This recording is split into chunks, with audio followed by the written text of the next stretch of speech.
Pues muy buenas a todos y a todas. Bienvenidos a un nuevo foro de 20 minutos. En esta ocasión está patrocinado por nuestros amigos de National Nederlanden y vamos a tratar una cuestión que suscita mucho interés entre la población española, entre la ciudadanía. ¿Cuál es la mejor forma de llegar a nuestra jubilación de una forma tranquila, sosegada? Se trata, en definitiva, de organizar nuestras finanzas personales lo mejor posible para poder vivir al final de nuestra vida laboral sin estrecheces, sin agobios, disfrutar de la familia, de los amigos, sin tener que mirar la cuenta corriente. El foro lleva por título Planificación financiera, asegurando un futuro estable para la jubilación. Y para arrojar un poco de luz en todo esto, contamos aquí con 3 expertos en la materia. A mi derecha tenemos a Emilio González, profesor de Economía de la Universidad de Comillas. Bienvenido. Muchas gracias, Comillas y CADE. Comillas y CADE. Para que se pueda identificar mucho mejor. Experto en pensiones también. A Joaquín Hidalgo Jimeno, que es responsable de productos de ahorro e inversión de National Nederlanden. Bienvenido. Muchas gracias. Y por último, Javier Santa Cruz Cano, que es economista e investigador del Instituto Español de Analistas. Bienvenido también. Buenas. Buenas tardes. Bueno, quería un poco romper el hielo proponiendo un análisis de cómo está la situación en España. De en qué momento se encuentran los planes de pensiones en nuestro país. José Emilio, por... Bueno, yo creo que los planes de pensiones no se encuentran en buen momento, pero van mejorando. Bueno, los planes de pensiones, el sistema de pensiones. El sistema de pensiones. Bueno, a ver, el sistema de pensiones se encuentra en estado crítico, camino de agravarse todavía más la situación si es posible, porque todos los elementos que llevan a impulsar el déficit del sistema están contribuyendo de forma acelerada al mismo. El primero de ellos es la ampliación de la esperanza de vida de los mayores, que lleva a que durante más tiempo estén percibiendo una pensión, que es la buena noticia del sistema, porque la gente vive más, vive mejor. Pero claro, cuando el sistema se está pagando con las cotizaciones sociales de trabajadores y empresarios de hoy, empieza a haber un problema. El segundo elemento que tenemos es que se está empezando a jubilar la generación del baby boom, que es la más numerosa, y a partir de ahora el número de pensionistas va a crecer a muchísimo más ritmo, pero no lo está haciendo igual el número de trabajadores, que son los que con sus cotizaciones y las de los empresarios que les contratan sostienen el sistema. En tercer lugar, estos nuevos pensionistas que se están incorporando tienen derecho a pensiones más altas que las que hay actualmente en el sistema, porque han cotizado durante más tiempo y con bases de cotización más elevada, con lo cual se incrementa también el gasto por los derechos que tienen adquiridos. Y en cuarto lugar, porque la política de revalorizaciones del sistema de pensiones que se ha ido siguiendo ha incrementado todavía más el gasto. Ha sido un error en ese sentido subir este año las pensiones un 8% con la inflación, cuando los salarios no han crecido de esa manera, porque la base de cálculo de las nuevas pensiones va a ser un 8% más alta, agravando, por tanto, el déficit del sistema.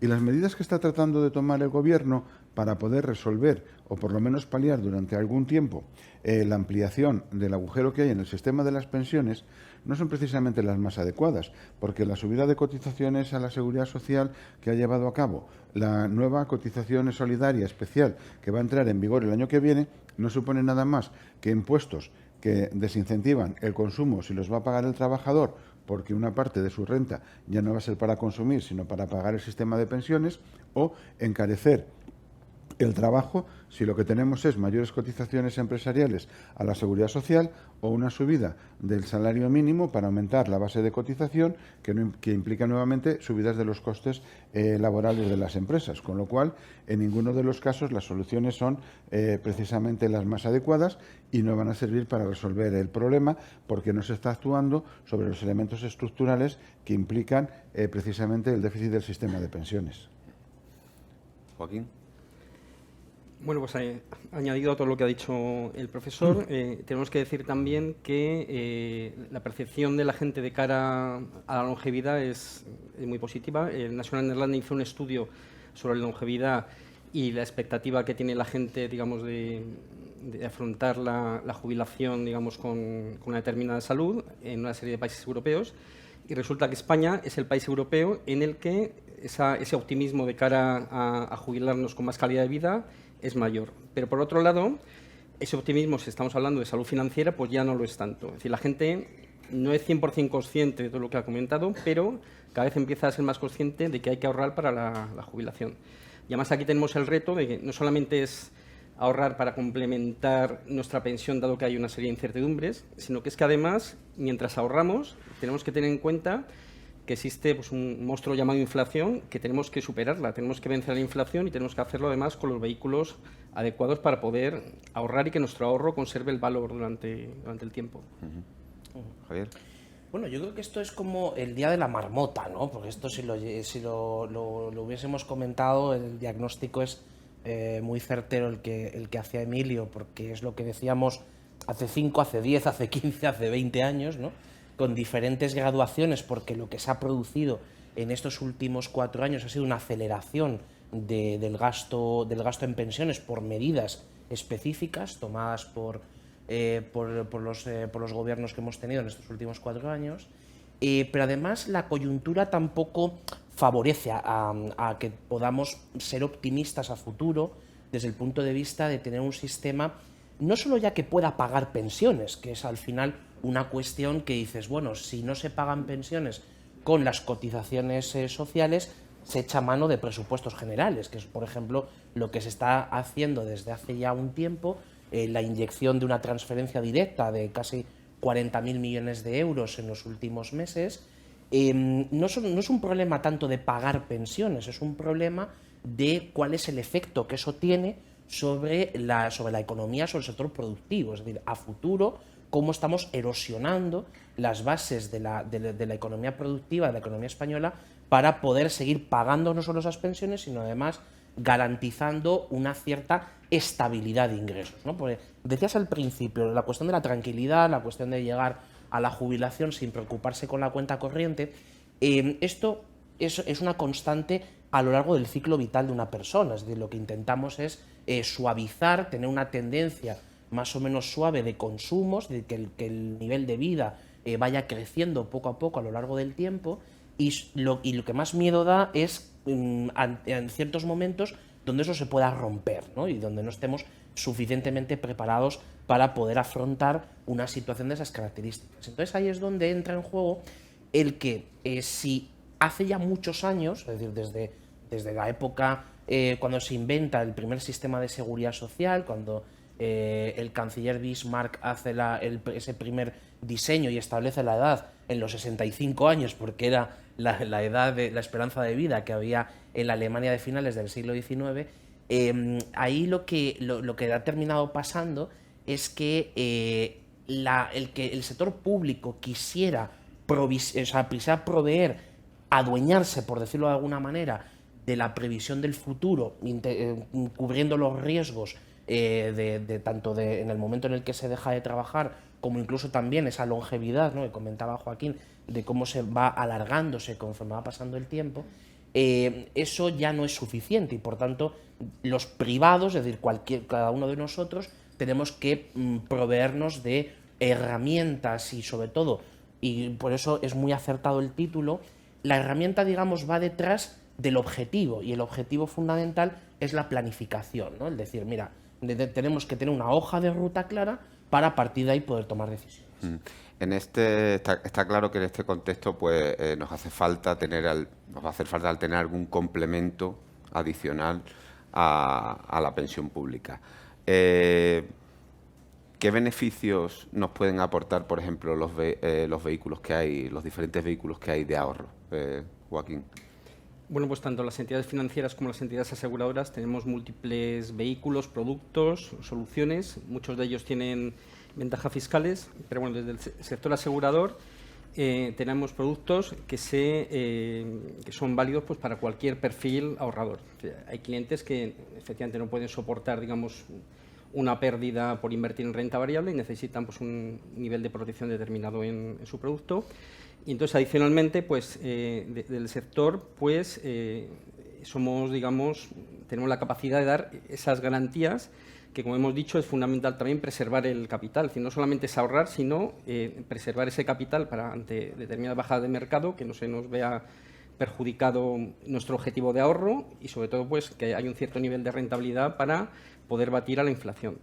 Y luego, adicionalmente, pues también del sector asegurador, las compañías de seguros, pues no solamente ofrecen seguros puramente de ahorro, sino que también tenemos soluciones integrales en las que pues tenemos una serie de coberturas adicionales como pues el fallecimiento, la invalidez, etcétera.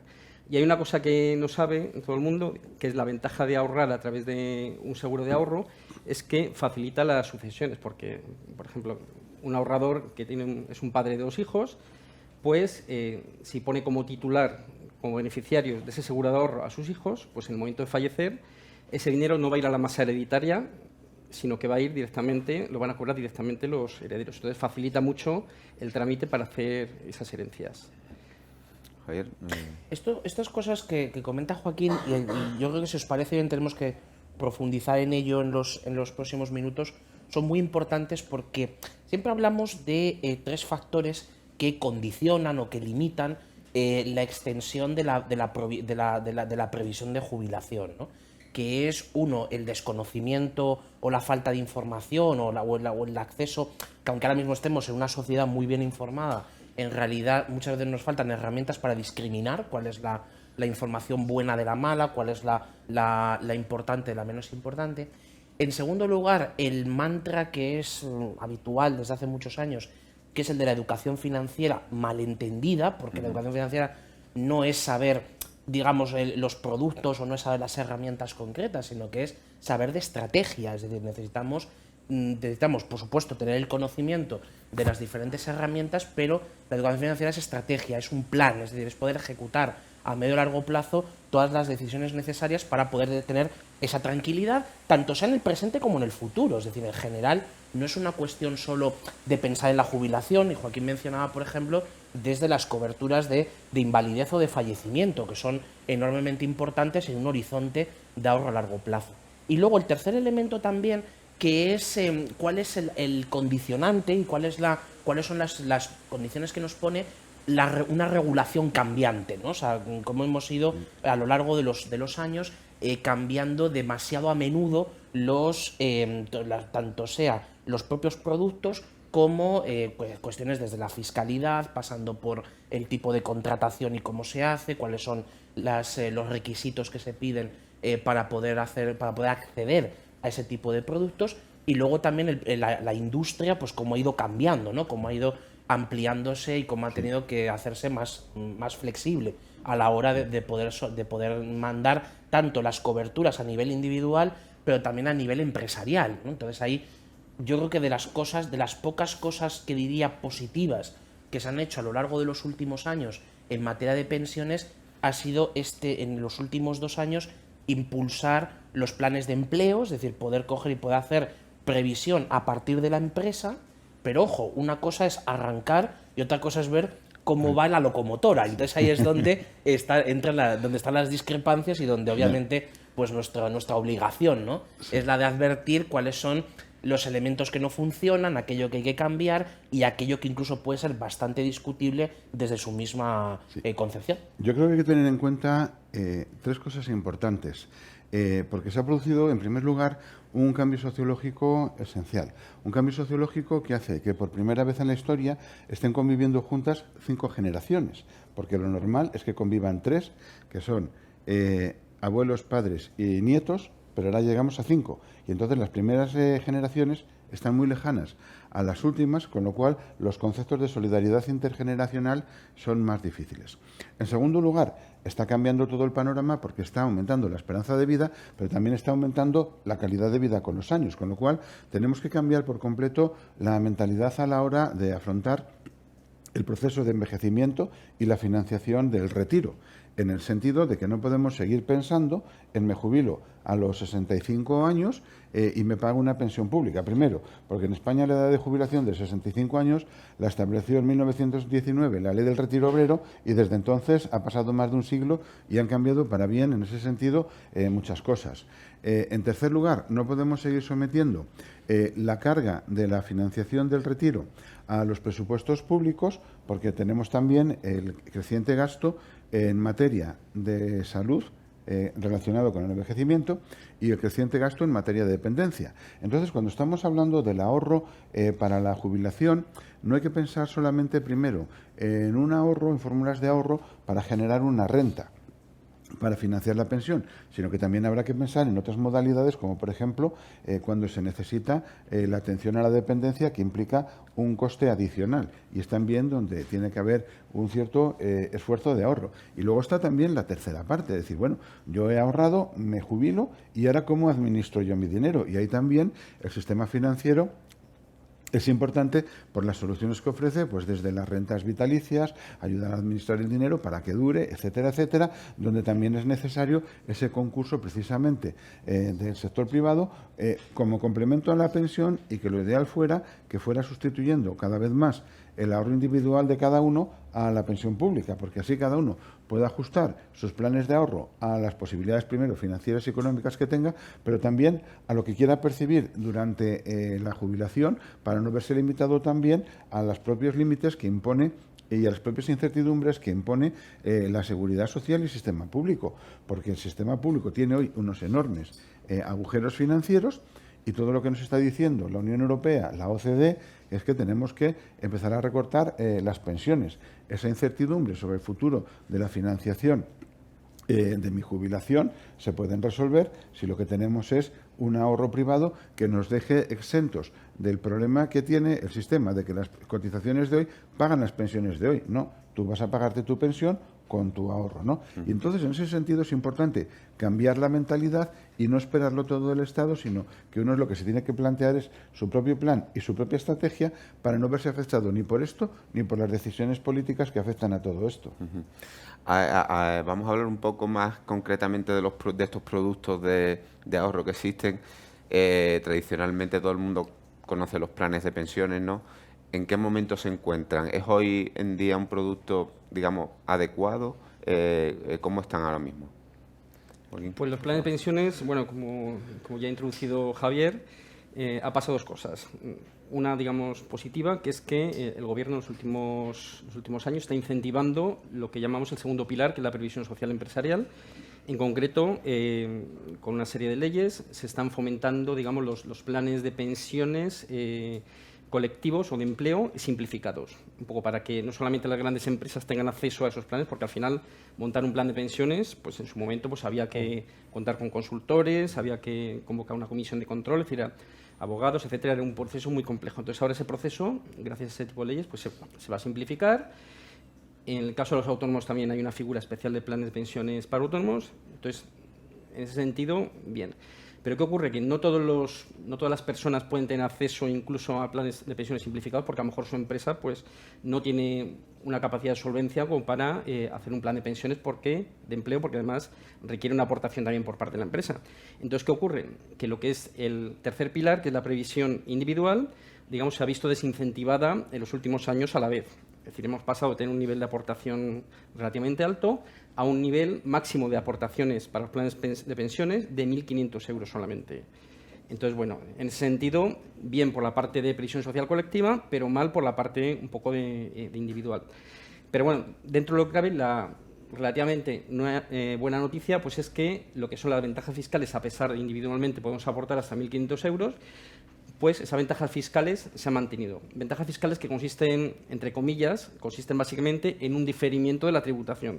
Es decir, nosotros aportamos 1.500 euros como máximo si contratamos un plan de pensiones individual al año, como máximo, entonces parte de esos 1.500 euros, ese importe se deduce de la base imponible y parte de esos 1.500 euros, digamos, nos los ahorramos en la declaración. Todo depende del nivel salarial que tengamos. Cuanto más nivel salarial hay, podemos deducirnos incluso hasta un 45% de esa aportación que hagamos. Pero ¿qué ocurre?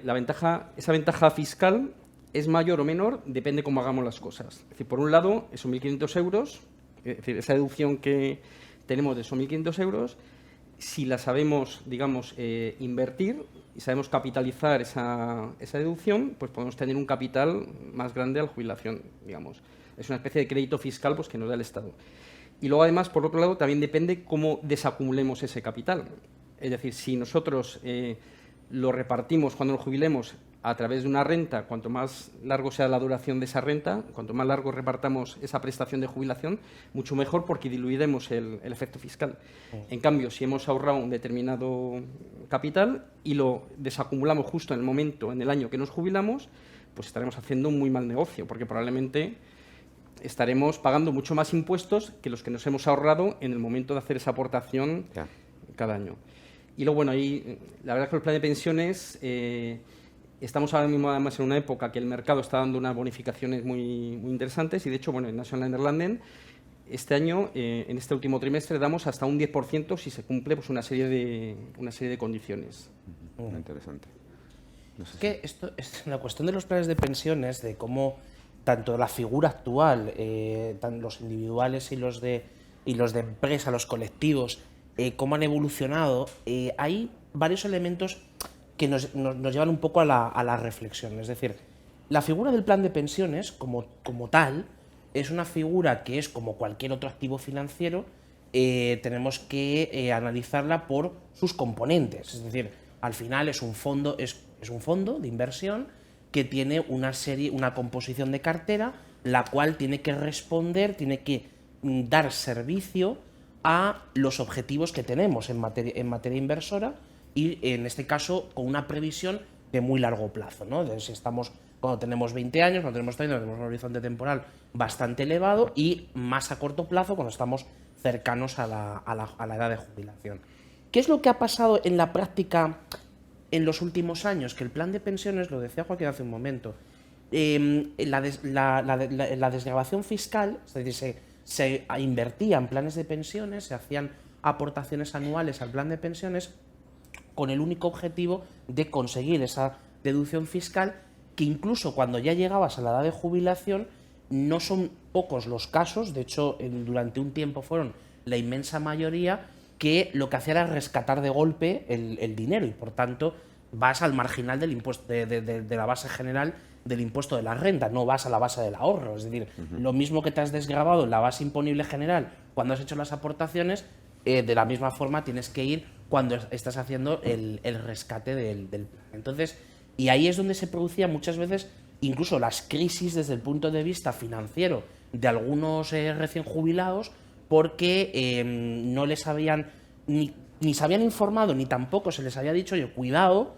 o incluso sabiéndolo lo terminaban haciendo, cuidado que te puede tener un coste fiscal muy elevado a la hora de hacer el rescate, incluso con la reducción por rendimientos irregulares del 40% en su momento, etcétera, etcétera. Bueno, entonces, la regulación del plan de pensiones ha sido siempre problemática, es decir, a lo largo también de los años hemos visto tanto las ventajas como los inconvenientes de la regulación de los planes. Por ejemplo, a las entidades, tanto aseguradoras como a las entidades financieras que han gestionado y han creado producto de plan de pensiones, pues han enfrentado continuamente a cambios en la regulación. Por ejemplo, uno que se hizo, que lo vamos a empezar a sufrir a partir del año 2025, fue el poder rescatar a los 10 años de hacer aportaciones, porque cuando no se podía rescatar, salvo en supuestos muy concretos de desempleo de larga duración, enfermedad, etcétera, el patrimonio de los planes de pensiones en España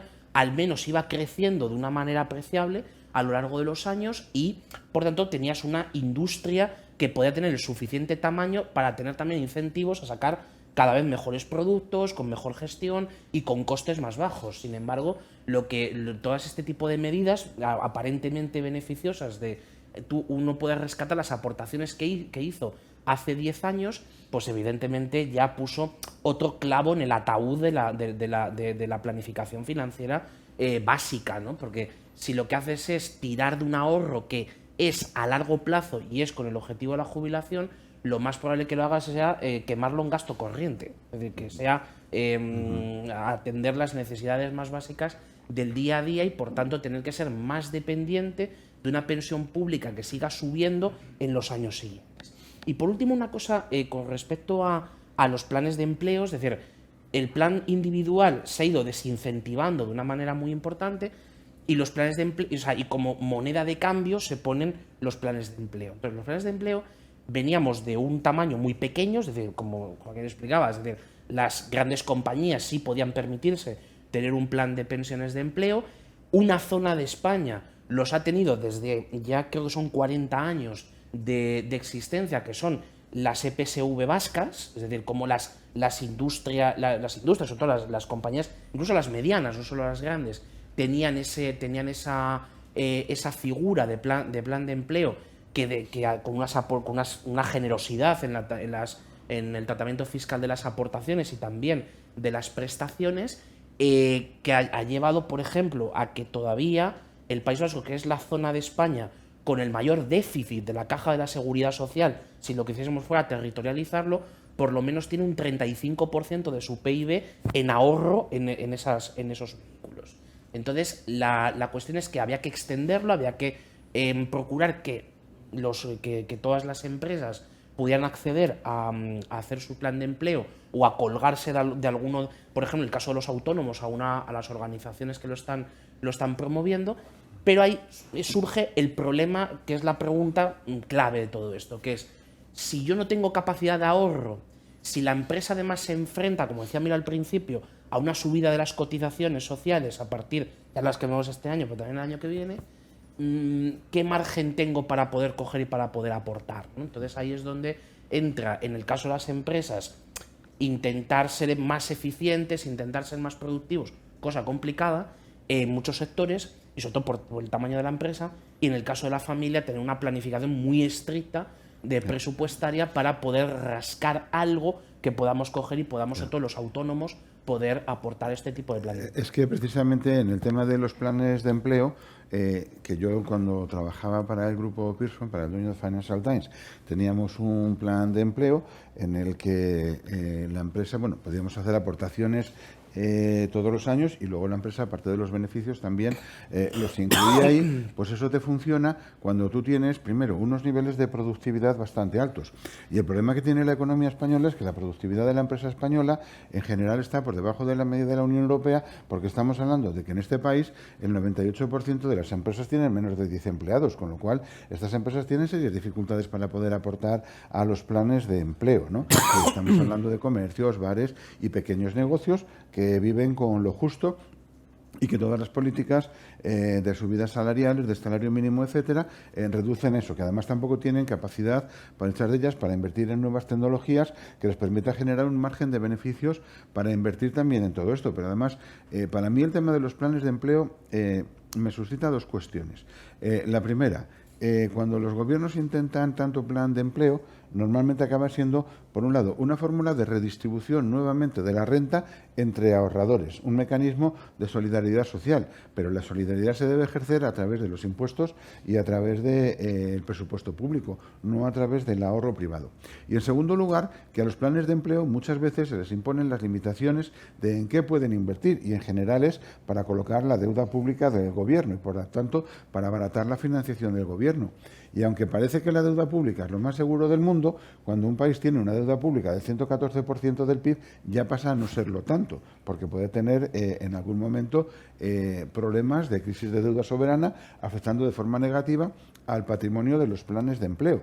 Entonces, en ese sentido, yo veo también que hay en los productos españoles para el ahorro una limitación en cuanto a en dónde pueden invertir, porque yo veo, por ejemplo, si vamos al cine y vemos, pues, por ejemplo, la película Avatar, cuando llegamos a los créditos finales, pues vemos que, por ejemplo, está financiando la producción de la película, pues distintos planes de pensiones, pues del estado de Quebec o el de los funcionarios de California, etcétera, que tienen posibilidades de inversión en cosas que no son o en activos o posibilidades o colocaciones del dinero que no son precisamente deuda cotizada o acciones cotizadas, sino como la producción de películas, la producción de discos y otras posibilidades que dan una alta rentabilidad y que permite generar unas rentas también muy superiores. Pero aquí ese tipo de inversiones están muy limitadas. Es lo mismo que, por ejemplo, cuando ves los planes de pensiones de las universidades americanas, de los Harvard, MIT y demás, no se limitan a invertir en los mercados financieros. Invierten, pues, por ejemplo, en la propia educación, se pueden convertir en accionistas de las propias universidades, etcétera. Entonces, al tener un abanico más amplio de posibilidades de inversión con mercados financieros, que en ese sentido también son muchísimo más desarrollados y donde la financiación empresarial depende mucho más de la la renta variable y mucho menos o de la financiación a través del mercado y mucho menos del crédito bancario, las posibilidades también de los planes de pensiones de generar rentas que batan a la inflación y permitan un retiro digno son muchísimo mayores. Pero aquí las restricciones que se imponen también a en qué productos se puede invertir también están limitando ese tipo de posibilidades. Entonces también eso es un hándicap a la hora de elegir un producto para el ahorro, porque aparte del coste fiscal que puede tener, como muy bien habéis recordado y comentado, es también las limitaciones que a veces existen. Existirán alternativas, ¿no?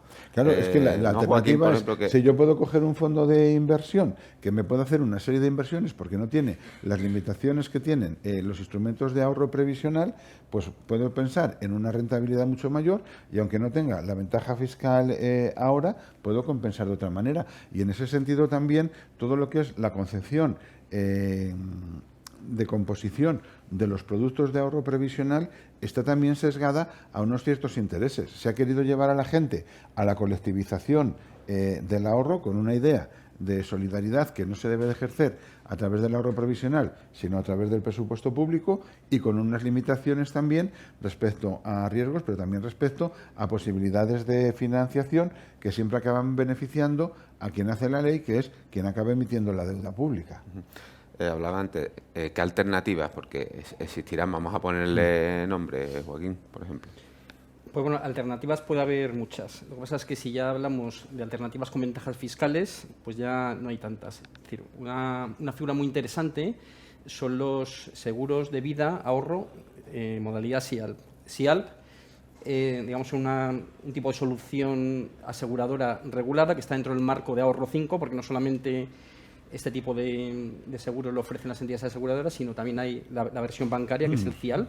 SIAL básicamente es un seguro individual de ahorro a largo plazo. Es una solución que está regulada y que consiste básicamente en que es un vehículo de inversión, ya veremos en qué puede invertir, en el que si mantenemos el ahorro durante 5 años, a partir de ese momento los rendimientos que generan las primas, porque es un seguro, aportadas a pasado y las primas aportadas a futuro están totalmente exentos. Entonces, como es un producto regulado, pues se tiene que cumplir una serie de condiciones.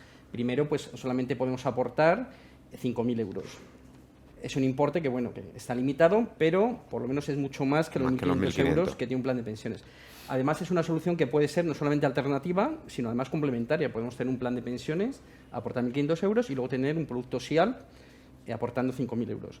Luego, bueno, tiene una serie a nivel global durante toda la vida del producto. Se pueden aportar como máximo 240.000 euros. Y luego, por ley, tiene que tener una característica, que es que en ese año quinto, donde empiezan ya esas ventajas fiscales, tenemos que garantizar, la industria tiene que garantizar por lo menos el 85% de las primas aportadas. Entonces, bueno, nosotros, por ejemplo, en National Landen tenemos una versión propia, que es Plan Creciente SIAL. Somos, ahora mismo, de la solución SIAL, somos los líderes del mercado y vamos mucho más allá, además, a la hora de proporcionar esas garantías. Es decir, no solamente garantizamos el 85% de vencimiento, sino desde el primer momento tenemos una garantía del 85% sobre las primas aportadas. Incluso si el valor de la inversión sigue subiendo, garantizamos el 85% del valor de la inversión. Es decir, que puede darse el caso que muchos ahorradores, pues a partir del año quinto, tengan una garantía cercana al 100% de las primas que han aportado y además invirtiendo una parte importante en renta variable. Y un poco pues como alternativa a los planes de pensiones, que como comenta Emilio, dada la regulación tan estricta, solamente pueden invertir en una serie determinada de activos que casualmente la práctica habitual es invertir en deuda pública. Qué casualidad, ¿verdad? En el caso, por ejemplo, de los productos SIAL, pues por ejemplo, en nuestro caso tenemos una cierta libertad de invertir pues en una serie de fondos de inversión, etcétera. Es decir, en nuestro caso, por ejemplo, podemos invertir hasta el 75% en fondos de renta variable, lo cual proporciona pues un potencial de rentabilidad muy interesante para batir lo que siempre hemos estado diciendo, la inflación, y además con el colchón de seguridad de tener una garantía creciente. A ver, si quiere apuntar. Pues sí, este tipo por ejemplo, este producto, esta fue una, yo creo, de las pocas herencias positivas que nos dejó nuestro amigo Emilio, nuestro amigo Montoro, cuando era ministro de Hacienda. Que sí, fue... yo no soy el ministro de Hacienda. Entonces, nos dejó la reforma fiscal del año 2015, que se introdujeron este tipo de modalidad y es uno de los es un producto que tiene bastante sentido. Luego, yo quería abundar en dos cosas. Una, para aquellas personas que nos están viendo que tienen una menor capacidad de ahorro, pero que aproximadamente el 80 al 85% tiene una vivienda en propiedad. Y entonces ahí una de las cosas que la industria aseguradora lleva trabajando desde hace muchos años es, Joaquín me corregirá si me equivoco, que es cómo hacer líquida la vivienda a través, pues sea del sistema de renta vitalicia, que eso fue uno también de los avances que se hizo en la reforma del 2015, de eximir de la ganancia patrimonial cuando cumples los 65 años por la venta de la vivienda.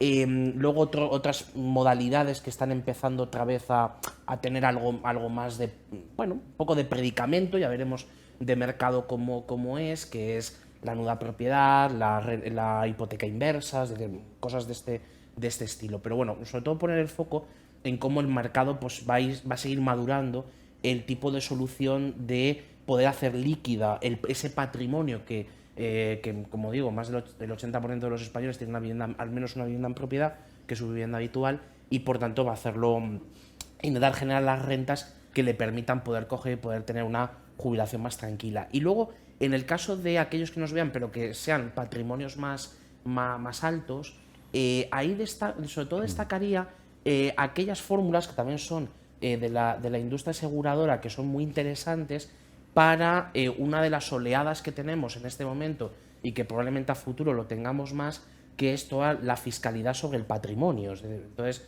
aquellos que son productos de seguro se escapa, no está dentro de la tributación, de las bases sobre las que se calcula el impuesto del patrimonio o el impuesto del patrimonio BIS, que es el famoso nuevo de las grandes fortunas, ¿no? Y entonces, en ese sentido, por ejemplo, el caso del Unit Link, que es el producto desde hace muchos años desarrollado y que además en España ha ido creciendo, de cómo pues tú tienes una vía de invertir en renta variable, fundamentalmente en renta variable, también en otro tipo de vehículos, especialmente a través de fondos, que es un mecanismo bastante eficiente a la hora tanto de controlar costes como incluso también en términos fiscales, y al mismo tiempo poder estar protegido frente a el que todos los años la factura fiscal siga subiendo. Es decir, España tristemente es un país donde desde hace muchos años lo que hace es castigar el ahorro y premiar el consumo. Es decir, la fiscalidad sobre el consumo es sustancialmente más baja que en otros países europeos, mientras que la fiscalidad sobre el ahorro y sobre la generación de renta y riqueza es mucho mayor, con lo cual en este balance completamente descompensado es donde pues la planificación de largo plazo necesitamos que sea especialmente sensible, especialmente robusta frente a esos cambios que se pueden producir a futuro. Yo, si me permites, hacer una matización sobre la utilización de la vivienda como instrumento de financiación de la jubilación. Hay que tener en cuenta una cosa, es verdad que siempre se ha considerado tradicionalmente la vivienda como la hucha de las familias. Lo que pasa es que después lo que tenemos que tener en cuenta también son las dinámicas poblacionales, porque la vivienda te puede ser muy útil precisamente para financiar la jubilación si estamos hablando de los grandes núcleos urbanos poblacionales, como pueden ser Madrid o Barcelona, o si estamos hablando de las zonas de costa, que es donde se concentra la población, porque en el resto las poblaciones españolas van perdiendo población y, por tanto, mientras podemos ver subidas del precio de la vivienda y que permitan financiar, porque puedas encontrar también comprador la jubilación, ¿no?, o a través de la hipoteca inversa, pues en sitios como puede ser Madrid o como puede ser Barcelona o como puede ser Valladolid o las ciudades de la costa, que es donde tiende a concentrarse la población.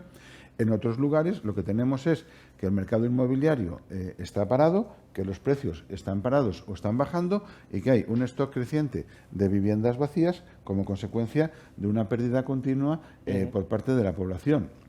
Entonces eso, a la hora de hacer la planificación financiera, hay que tener en cuenta dónde está localizada la vivienda, porque los núcleos urbanos y cada vez más grandes son los que están atrayendo la población y donde se están registrando las revalorizaciones de la vivienda, pero núcleos ya de tamaño medio bajo, por ejemplo, pues por debajo de los 100.000 habitantes que no estén localizados en la costa, son los que de forma paulatina van perdiendo población, donde se va acumulando un stock de vivienda vacía que va cayendo cada vez más en términos de valor, en términos de precios, y que entonces una planificación financiera de la jubilación en esos lugares lamentablemente debería de pensarse en hacerse de otra manera, salvo que la vivienda pueda estar localizada en un lugar privilegiado dentro del casco histórico o en alguna zona muy concreta que le pueda dar un valor especial. Si no, hay que acudir a otro tipo de productos financieros, de productos de ahorro para financiar la jubilación y no pensar tanto que la vivienda es la hucha de las familias, porque no siempre lo va a ser, precisamente por estas dinámicas espaciales de la población. Parece muy importante, por lo que habéis comentado, atender a las necesidades concretas, ¿no? de cada familia, de cada ciudadano. ¿Cuál es el criterio un poco a seguir para digamos, asesorar a alguien que esté interesado en la contratación? ¿Cuál es el perfil de ese ahorrador medio y qué producto le encajaría mejor? Bueno, que cada persona realmente tiene un perfil de inversión distinto. Hay personas que están dispuestas a asumir mucho más riesgo en sus inversiones a cambio de más rentabilidad, y hay otras personas pues que por razones de renta o lo que sea, pues no, su perfil es más conservador y no están dispuestos a que puede haber una minusvalía importante en sus inversiones. Entonces, para eso, pues por la parte que me toca, la industria aseguradora, pues normalmente cuando se vende cualquier producto, pues se produce pues un análisis de necesidades financieras para ver un poco cuál es el perfil de ese inversor, ese ahorrador. Entonces, lo normal es ofrecerle pues una solución que sea acorde con su perfil de riesgo, y no solamente el perfil de riesgo, estamos hablando de la edad. Es decir, cuanto más nos queda para jubilarnos, pues podemos asumir que, bueno, podemos asumir baches en caídas de los mercados, luego va a haber, podría producir una recuperación y tenemos mucho margen todavía hasta la jubilación. Si nos queda muy poco tiempo, pues probablemente no podemos permitirnos grandes minusvalías, porque necesitamos ya disponer dentro de poco ese capital que complemente nuestra pensión, y tenemos que empezar a detraer ese dinero para complementar la pensión. Entonces no podremos probablemente asumir pérdidas. Entonces un poco depende de esos dos factores. Y luego, sobre todo, pues lo que hemos comentado, es decir, hay que ahorrar cuanto antes y hay que hacerlo a través de vehículos que nos permita vencer la inflación. Continuando Sí. con esto, que esto es muy importante, porque esto es diseñar el traje a medida de cada persona, de cada familia. Y entonces, si me permitís poner un poco en orden los pasos que seguimos a la hora de hacer, porque el instrumento poderoso, la hoja de ruta que necesitamos, igual que un arquitecto cuando hace los planos de una casa y después se los pasa al constructor para poder hacerla, es el plan financiero personal, ¿no? Entonces, el plan financiero personal, además, es un proceso reglado, es un proceso que tiene unos pasos a seguir, y siguiendo esos pasos se consigue un resultado, que es el que comentaba Joaquín, que es el de poder hacer una diversificación con diferentes herramientas. Yo lo llamo producto, herramienta, da igual, ¿no? O sea, los diferentes productos, los diferentes elementos, los lugares donde poder hacer esa cartera de inversión, para luego ir año tras año ir revisándola, ¿no? En función de cuáles sean las circunstancias del mercado, cómo haya cambiado también las de la persona. Pero antes de eso hay que ir varios pasos para atrás. Entonces, el primero, o sea, cuando hacemos un plan financiero, lo primero que tenemos que entender es con quién nos estamos sentando, ¿no? Y es lo que decía Joaquín, ¿no? Un análisis pormenorizado de edad, situación profesional, la composición familiar o personal, el tener una vivienda o no, el estar trabajando en un sitio con cierta movilidad o no. Es decir, entender primero los datos básicos de la familia. En segundo lugar viene un elemento que es, cogiendo la edad y cogiendo la composición familiar, que es hacer el análisis del ciclo de vida, ¿no? O sea, en qué fase del ciclo de vida se encuentra la persona, tanto por sus circunstancias familiares como por su propia edad. Y ahí uno de los hitos que siempre se marcan como fundamental es la edad de jubilación. Es decir, tomando las proyecciones o tomando la regulación existente de edad de jubilación, se marca cuál es el momento en el que esa persona deja de trabajar para empezar a percibir las rentas de la jubilación. Y después viene el tercer paso, que es, para mí siempre es el más importante de todos, que es la planificación, o mejor dicho, el establecer cuáles son los objetivos vitales, ¿vale? Los objetivos de corto y los objetivos de largo. ¿Y objetivos vitales cuáles son? Pues desde la educación de los hijos, el cambiar o no de trabajo, tener algún gasto específico que uno quiera hacer por cuestión personal o familiar, también cuestiones de formación, de cambio de residencia, en definitiva, incluso casarse, lo que sea, ¿no? Entonces, marcar claramente cuáles son los objetivos que tienes a corto o largo plazo, porque después de eso, el cuarto paso es ver qué recursos cuentas, tanto los recursos presentes como los recursos futuros. Entonces ahí es donde está como herramienta principal el presupuesto, es decir, saber cuánto ingresamos y cuánto gastamos, y dentro del gasto hacer un análisis pormenorizado del gasto, porque, por ejemplo, lo más normal es que nos encontremos, incluso cualquiera de nosotros, de no saber exactamente cuánto hemos pagado de recibo de la luz o del teléfono o del gas, ¿no? O sea, incluso cuánto hemos gastado en las vacaciones o hemos comprado un coche, pero cuánto nos está costando la compra, si la estamos financiando, qué estamos haciendo. Entonces, con esos 4 pasos llegamos al resultado. ¿Y el resultado cuál es? El resultado es el plan financiero, es decir, según los objetivos, según los recursos disponibles que podamos coger y destinar para invertir, y según el momento vital, ahí es donde está la diversificación de los diferentes productos, tanto sean de aseguradores como sean financieros. Entonces ahí tendremos desde el endeudamiento, cuando estamos hablando sea de vivienda o sea de otro tipo de bienes, protección, y entonces ahí hablamos de lo que decíamos antes de invalidez y fallecimiento, jubilación, que es a lo que estamos dedicando fundamentalmente esta sesión, y todo ello sobre la base de a corto a largo plazo cuánto necesitamos y cuándo lo necesitamos. Y ahí, ya por último acabo, está el que la diversificación que se hace de esa inversión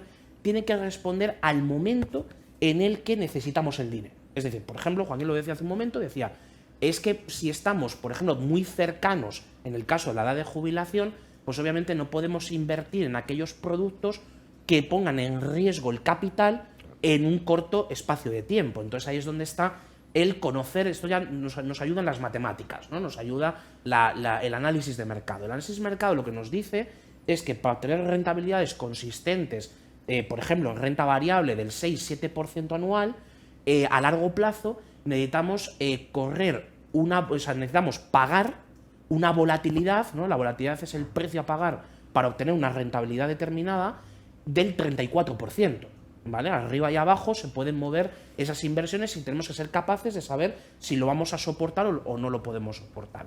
Y lo mismo con el resto, con la renta fija, lo mismo con todos los diferentes productos. Por tanto, el plan financiero es la ruta, y esa ruta además, como digo, reglada, perfectamente establecida, y además haya hecho mucho el sector privado frente al sector público a la hora de reglamentar y a la hora de poner orden en los diferentes pasos de la planificación financiera, y por tanto de esa forma, primero, al que se lo haces, tiene la tranquilidad de que tiene bajo control ese barco, ¿no? O sea, no está zigzagueando, no está teniendo oscilaciones importantes que hacen que crean la intranquilidad, que lleva a la incertidumbre y que lleva también a la frustración, ¿no? De mucha gente que empieza a ahorrar, empieza a invertir algo, empieza a hacer cosas, pero luego se encuentra con que no se siente seguro, no se siente cómodo, y por tanto y sobre todo si no genera rendimientos y además no se le advierte de que, oye, cuidado, porque obtener rendimientos a largo plazo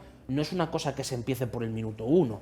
Tienes que pasar una travesía por el desierto, y la travesía por el desierto es larga, no es corta. Por tanto, si pensamos en el largo plazo, tenemos que hacer las cosas de una manera que estemos tranquilos, que estemos cómodos, y con el conocimiento, con la experiencia de poder coger y de poder llevar a cabo ese plan financiero y consecuentemente el asset allocation, es decir, el colocar el dinero en los productos que te puedan generar esa rentabilidad que tú buscas.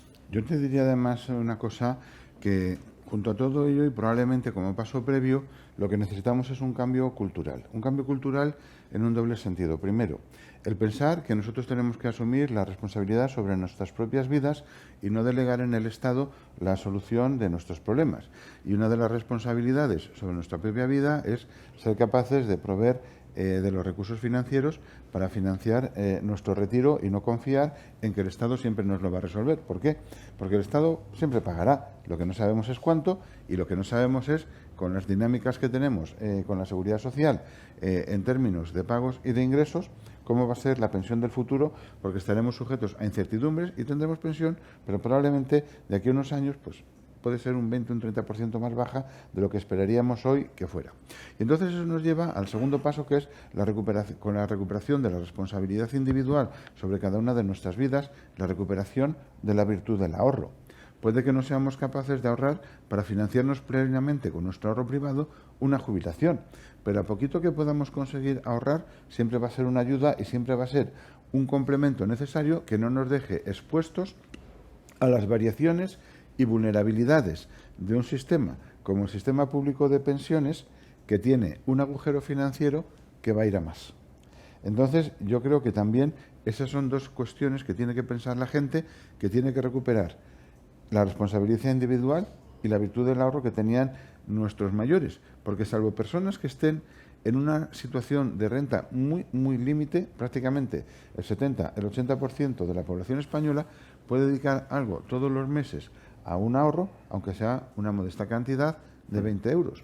Pero es que el efecto acumulativo de eso, a lo largo del tiempo, año tras año, los resultados son impresionantes, y para eso está el plan financiero, para enseñarte cómo el trabajo de la hormiguita se puede convertir después en un edificio magnífico sin no demasiado esfuerzo, pero tenemos que cambiar la mentalidad. De esa hormiguita que dice, imagino que la hormiguita cuanto antes empiece, mucho mejor, ¿no? Porque tanto Javier... Es como la bola de nieve, como ¿no? Joaquín han mencionado la edad, claro, como un factor decisivo. Es el efecto bola de nieve.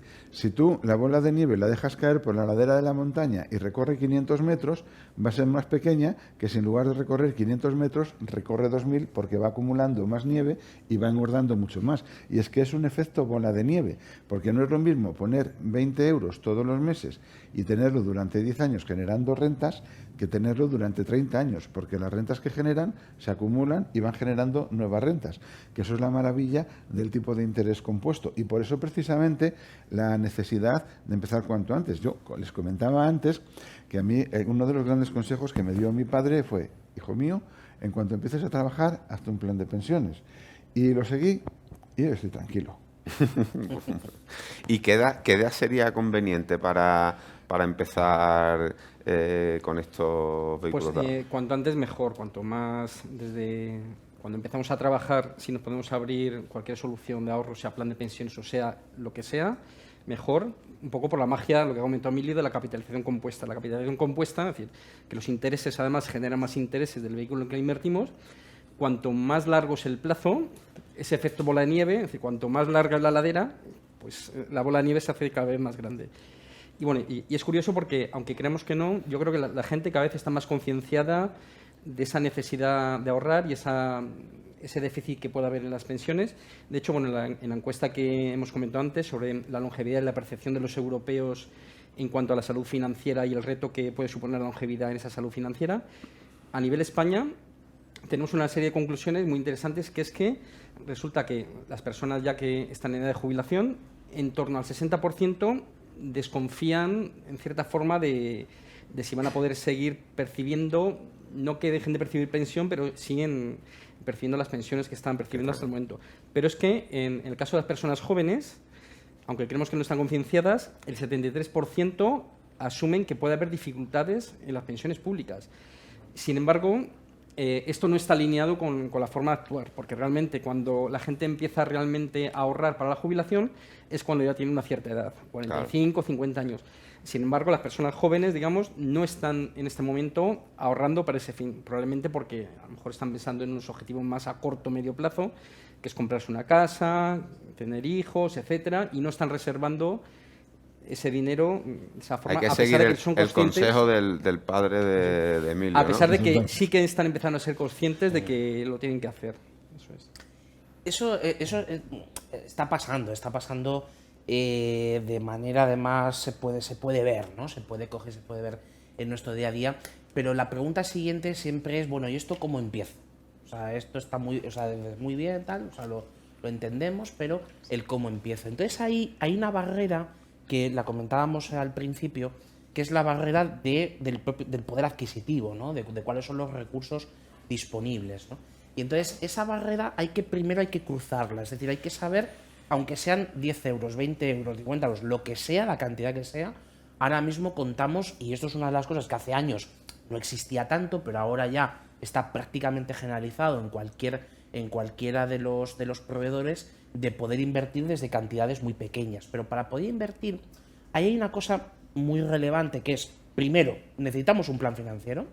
Después de eso, hay un asunto que también nos lo dice la lógica del mercado y nos lo ha ido enseñando a lo largo de los años, y de hecho uno de los exponentes recién fallecido estos días de atrás, que es Charlie Munger, ¿no? Entonces, cuando empiezas desde muy poco, ellos empezaron desde muy poco, tanto Charlie Munger como Warren Buffett, ¿no?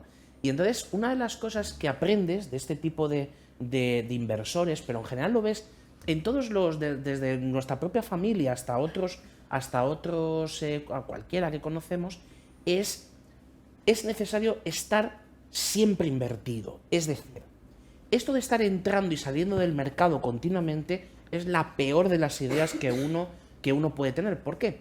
Porque pensamos, y esto es una cosa que es bastante curioso de la arrogancia del ser humano, ¿no? Que es intentar siempre entrar en el mercado en el mejor momento y salir en el mejor momento. Y nunca entras ni en el mejor momento ni sales en el peor. De hecho, lo que suele pasar, una de las trampas del inversor minorista, y que a todos nos ha pasado en alguna ocasión en la vida, es la de recibir el consejo de un amigo, del taxista, del portero, ¿no? Que te dice, oye, hay una cosa que está subiendo un 40%. Entonces todo el mundo se anima a entrar en ese momento. Bueno, pues ese no es el momento de entrar, es el momento de, si estás, de salir. Entonces, y justo lo contrario cuando se producen caídas del mercado relevantes, ¿no? Por ejemplo, ahora mismo la bolsa española, que ha tenido un comportamiento muy positivo en el 2023, pues ahora mismo el inversor minorista tiene apetito, tiene ganas de entrar. Pero no, cuidado, probablemente no sea el mejor momento de entrar. Entonces, luego, desde el punto de vista de inversión, tanto sea a través de que esté con la carcasa del producto asegurador o dentro de la lógica del producto asegurador que se va hacia instrumentos financieros, es muy importante tener siempre presente, primero, el principio de reversión a la media, es decir, de cómo cuando subes por encima de lo normal, las rentabilidades terminan bajando, terminan convergiendo a la media, igual que cuando bajas por debajo de lo normal, también terminas convergiendo hacia la media. Entonces, eso es una cosa importante. Y la segunda es estar siempre invertido. Es decir, aunque tendrás, como decíamos antes, pérdidas, o sea, para no tener pérdidas de capital, por ejemplo, en renta variable tenemos que estar por lo menos 10 años para no tener pérdidas de capital, 8 o 10 años. Por ejemplo, en la bolsa americana son 8 años, porque vamos a tener periodos de subidas muy fuertes, pero también de bajadas muy importantes. Por ejemplo, el año pasado, el 2022, fue un año donde cayó todo. O sea, la renta variable, la renta fija tuvo el peor año de su historia, de todos los registros históricos, porque veníamos, claro, de tipos cero. Entonces, y en los tipos cero, Joaquín, que lo ha sufrido de la industria aseguradora, lo que ha sido durante tantos años de dinero gratis, ¿no? De cómo eso es una de las cosas que mata la previsión de largo plazo. O sea, cuando uno dice, está descontando lo mismo el presente que el futuro. O sea, una cosa absolutamente demencial, ¿no? Entonces, por tanto, esas cosas son algunos consejos, algunas cosas que por supuesto se ganan desde la experiencia, pero sobre todo también viendo los casos de éxito, ¿no? O sea, las cosas, cómo se pueden hacer para que sean positivas. Sí, es que además hay que tener en cuenta que cuando estamos hablando de la rentabilidad de muchos de estos productos, la rentabilidad son dos factores. Uno, la propia variación del precio del producto, de la cotización, sea la deuda, sean las acciones, y otro, la rentabilidad que aportan en forma de intereses o en forma de dividendos. Es decir, que tenemos las ganancias de capital y la rentabilidad propia de la inversión, que son dos fuerzas que se aunan para que tú puedas tener cada vez más ese efecto de nieve, ¿no? Y yo siempre diría que este tipo de cosas es mejor dejarlas efectivamente en manos de los profesionales. Cuando estaba hablando Javier, me acordaba de una anécdota que comentaba JP Morgan, que decía, cuando escucho a mi limpiabotas darme consejos de inversión, es el momento de vender. Y yo me estaba acordando, pues hace unos meses pues dando un paseo con mi mujer por el barrio donde yo vivo aquí en Madrid y escuchando en una terraza pues a uno que estaba explicándole a otro lo que eran las criptomonedas, el Bitcoin y demás y tal, y estaba la gente fascinada con cuánto dinero se podía ganar por eso. Después hemos ido viendo lo que ha ido pasando con las criptomonedas y cuánto dinero se está perdiendo en eso precisamente por ese tipo de ilusión financiera, ¿no? Galbraith lo definía muy bien, cómo funcionaban perfectamente todo este tipo de burbujas. Es que cuando llega al gran mercado tienes una novedad tecnológica y ocupa los titulares de los periódicos, es el momento de irte porque es el momento en que está entrando la masa, pero es el momento de perder. Y lo vimos con la burbuja de las .com y lo hemos visto ahora con la de las criptomonedas. Cuando se estaban en los titulares de los periódicos y esto parecía jauja, es cuando ya esto no va a ser precisamente jauja. Por eso es importante que cuando se trata de ahorro, si luego uno se quiere divertir especulando como jugando con la lotería, pues bueno, es un juego y ya está, pero tiene que entender que es un juego. Si de lo que estamos hablando es de pensar en el futuro, mejor que las intuiciones, mejor que las iluminaciones y mejor que el consejo del amigo es el consejo del profesional, sea tu entidad financiera, sea un broker de seguros, sea cualquiera de las compañías que estar bien asesorado, ¿no? Estar bien asesorado porque uno de los problemas en el mundo financiero es que las cosas no son precisamente como muchas veces parecen, y lo que parece tan claro normalmente no lo es, porque hay otros elementos también a tener en cuenta, y es que cuando sube el precio de los activos de manera desmesurada tiene que haber alguien detrás para comprarlo a ese precio cada vez más caro, pero en el momento que considera que ya no va a ser rentable, los precios dejan de subir, las burbujas estallan, llámese la de las .com en 2001, llámese la de las criptomonedas ahora, llámese la de la vivienda en 2007, y cuando las burbujas estallan, de repente ya no hay comprador y de repente los activos no valen lo que tú creías que valen, y cuando todo el mundo los intenta vender en situación de pánico, valen todavía menos y lo puedes perder. Cuando estás debidamente asesorado y cuando tus ahorros están gestionados por profesionales, muchos de esos problemas te los evitas. Quería comentar un factor que influye cada vez más en las decisiones de adquisición de productos, que es la sostenibilidad, ¿no? Hay muchas personas que le dan prioridad a la hora de elegir. No sé ahora mismo qué papel tiene en el escenario actual. Pues bueno, los ahorradores pues cada vez están más concienciados con todo lo que es el tema de sostenibilidad. Cuando decimos sostenibilidad no solamente es el tema de medio ambiente, el campo, etcétera, sino estamos hablando de responsabilidad social, estamos hablando de buena gobernanza corporativa. Entonces, realmente los inversores cada vez están pidiendo pues, más soluciones de ahorro pues, que inviertan con estos criterios, lo que se llaman los criterios ESG. Entonces, y a la vez, pues también la legislación, sobre todo europea, que es a la que estamos sometidos, pues establece una serie de normativas. En concreto, hay una que es relativa a que las entidades, por la cuenta que, por nuestro lado, que es las aseguradoras, por ejemplo, tienen que divulgar en qué invierten sus productos. Digamos, es creo que la directiva de divulgación de inversiones, de sostenibilidad de las inversiones. Entonces, bueno, en general, todo el sector asegurador pues va en esa línea. Va en la línea de fabricar, de producir productos de inversión-ahorro que incorporan criterios de sostenibilidad. En concreto, por ejemplo, el Grupo Nationale-Nederlanden, este es un pilar fundamental en la estrategia y, de hecho, bueno, desde hace 20 años viene gestionando carteras, fondos de inversión en los que incorpora esos criterios de sostenibilidad. Y a nivel nacional en España, pues lo mismo. Gran parte de los fondos en los que invierte los productos que ahora mismo vendemos, la gran mayoría, se gestionan pues, con criterios de sostenibilidad. Es decir, intentamos que esas inversiones sean respetuosas con el medio ambiente, sean empresas que tienen un buen gobierno, que haya personas éticas al mando de esas empresas y que tengan además un impacto social positivo. La verdad es que en contra de lo que piensa la gente, las inversiones sostenibles suelen ser bastante rentables. Hay varios estudios que lo demuestran.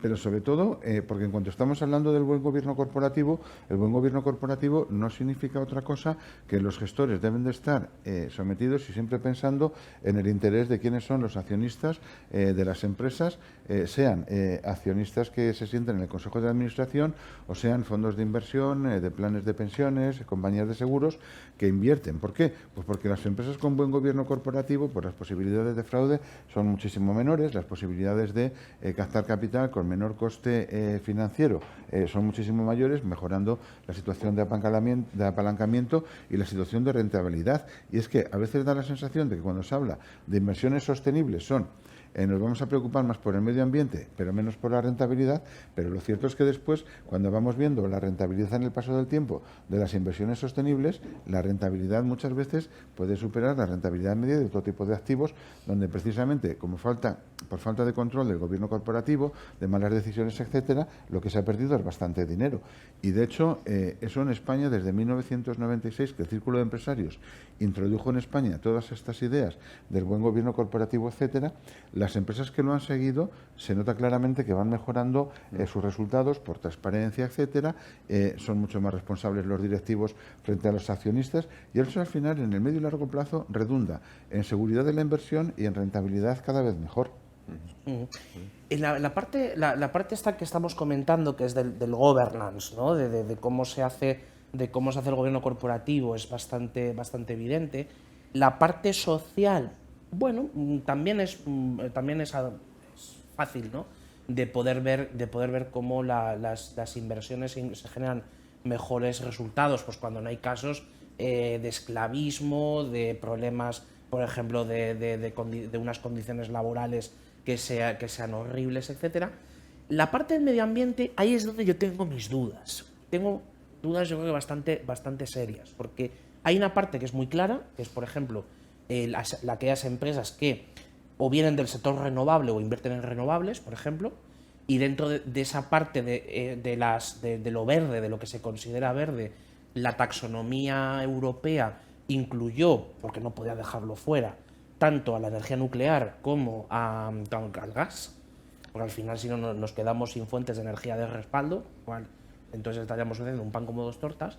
Entonces, la parte de lo que es la promoción de, por ejemplo, de empresas que hacen que reducen huella de carbono, que reducen huella hídrica, es decir, eso es una parte que, digamos, es bastante evidente, ¿no? O sea, de contribución y, por tanto, de que son empresas que están creciendo, que tienen resultados mejores y, por tanto, lo que decís vosotros, es decir, generan resultados mejores que otras inversiones que no sean calificadas como verdes. Pero hay una parte que todavía de sombra que hay que tener cuidado con ella, ¿no? Que es la parte de, por ejemplo, cuando las empresas te presentan, te vienen a ver o tú vas y te presentan una memoria de 600 o 700 páginas, memoria no financiera, donde lo que te dicen es que lo que hacen es invertir para que sean neutras en carbono ya mismo, o incluso en el 2030 o en el 2040, ¿no? Y entonces te lo justifican diciendo que todo lo que se está emitiendo de gases de efecto invernadero en España o en cualquier otro país europeo, eso se compensa con reforestar el Amazonas. Y entonces dices, a ver, cuidado, el planeta, aunque sea igual, aunque sea el mismo para todos, las emisiones no se compensan si yo estoy emitiendo por aquí y hay otro que ahorra por ahí. Tenemos un problema todavía de definición, ¿no? No hay una definición que sea común, transparente y digamos, igual para todos. De hecho, ahora mismo que está la cumbre del clima celebrándose, yo creo que vamos a pasar mucho tiempo sin tener una definición clara. Es decir, yo puedo poder tener un sistema de medición de emisiones y, por tanto, de ahorro de emisiones, pero, por ejemplo, incluso la propia Comisión Europea y los diferentes Estados miembros, en el caso de España, miden de una manera distinta el efecto sumidero que tiene el campo, por ejemplo, o sea, todo lo que es el sector que se llama LULUCF, ¿no? O sea, el sector forestal, el barbecho y el cambio de uso de tierras, y por tanto no tenemos tenemos que ser muy, muy, muy cautos, ¿no? a la hora de vender. Oye, si lo que estás haciendo tienes una empresa que vende sostenibilidad y que vende huella neutra, dices, bueno, la huella neutra se hace aquí. Es decir, si tú lo que quieres, si tú sigues teniendo actividad dentro de España o de cualquier otro país europeo, la reforestación, primero, hasta dentro de, si son árboles nuevos, hasta dentro de 5 o 10 años, no empezarán a generar efecto de sumidero. En los primeros años generará efecto de emisión neta. Pero es que cuando envejecen las masas forestales, se convierten en emisores netos, no en ahorradores netos de CO2. Entonces, hay que tener cuidado con ese tipo de cosas, porque yo creo que toda la parte que hemos comentado está bastante clara. La parte dentro de lo que es el mundo medioambiental, de lo que es la inversión en renovables, también está bastante clara, pero esa otra parte hay que tener cuidado con ella. Y luego también, por supuesto, contabilizar todo el ciclo de producción o todo el ciclo de valor, la cadena de valor de los diferentes sectores. O sea, por ejemplo, podemos invertir en empresas que construyen y que se fabrican vehículos eléctricos.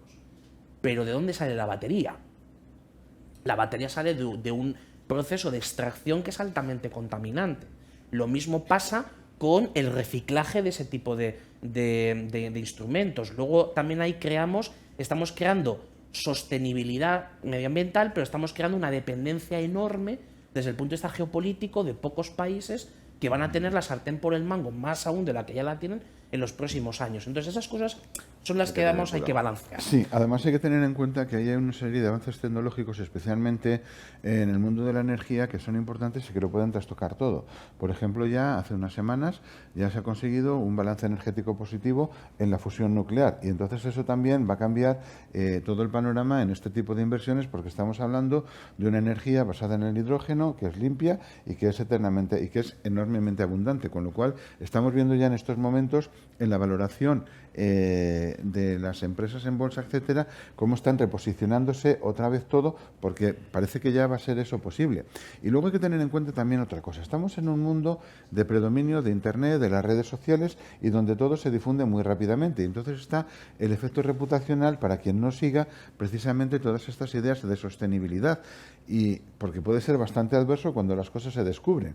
Yo recuerdo lo que pasó con Nike y con Adidas, dos grandes empresas de marcas de productos deportivos, cuando se descubrió que estaban utilizando mano de obra infantil en Asia, en condiciones laborales para la gente de 12 horas de trabajo diario, sin descanso semanal, etcétera, etcétera, poco menos que en régimen de esclavitud. Y la reacción del público fue: me da igual que esto sea barato, yo no estoy dispuesto a aceptar esto. Y tanto Nike como Adidas les costó muchísimo poder demostrar que habían cambiado las prácticas, que las habían abandonado, etcétera, porque el rechazo a la adquisición de estos productos por parte de la población fue tal que pudo costarles demasiado caro. Entonces, cuando tenemos que estar trabajando también permanentemente en todos los temas de reputación social, que para eso las empresas están también permanentemente escaneando Internet, que se habla, que se dice, las conversaciones, etcétera, etcétera, tenemos que tener en cuenta que esos efectos reputacionales también pueden costar bastante caros a quienes no sigan unas prácticas sostenibles y de forma honesta, no, como dice Javier, más sobre el papel que sobre la realidad. Pues ya para terminar os voy a pedir a cada uno un breve resumen, un titular de lo que hemos hablado en este foro. Joaquín, por ejemplo. Pues bueno, cada vez vamos a vivir más, por lo tanto tenemos que reservar sí o sí, hay muchas incertidumbres que hemos comentado, tenemos que reservar sí o sí cuando nos jubilemos un volumen de ahorro, es decir, tenemos que invertir en los vehículos adecuados para que ese ahorro sea el mayor posible a la jubilación. Y luego, además, tampoco tenemos que olvidarnos que ese ahorro luego lo tenemos que acumular también de una forma óptima, sobre todo por tema fiscal si invertimos en un plan de pensiones, y para poder complementar lo máximo posible nuestra jubilación, nuestra pensión pública, y que además podamos mantener el mismo nivel de vida que hemos tenido cuando hemos estado en activo. Necesitamos hoja de ruta, que es la parte, digamos, fundamental y barrera que tenemos que vencer, por ejemplo, en países como es el caso de España. Necesitamos profesionales, necesitamos expertos que puedan acompañar a cada persona, a cada familia en ese proceso a lo largo de la vida, a largo plazo. Y en tercer lugar, necesitamos que también, conforme vamos tomando conciencia de los problemas que hay, intentar cambiar aspectos regulatorios institucionales que en este momento están poniendo palos en las ruedas para que en vez de ser en este momento contrarios a lo que está pasando, puedan pasar a ser al otro lado y ser aliados.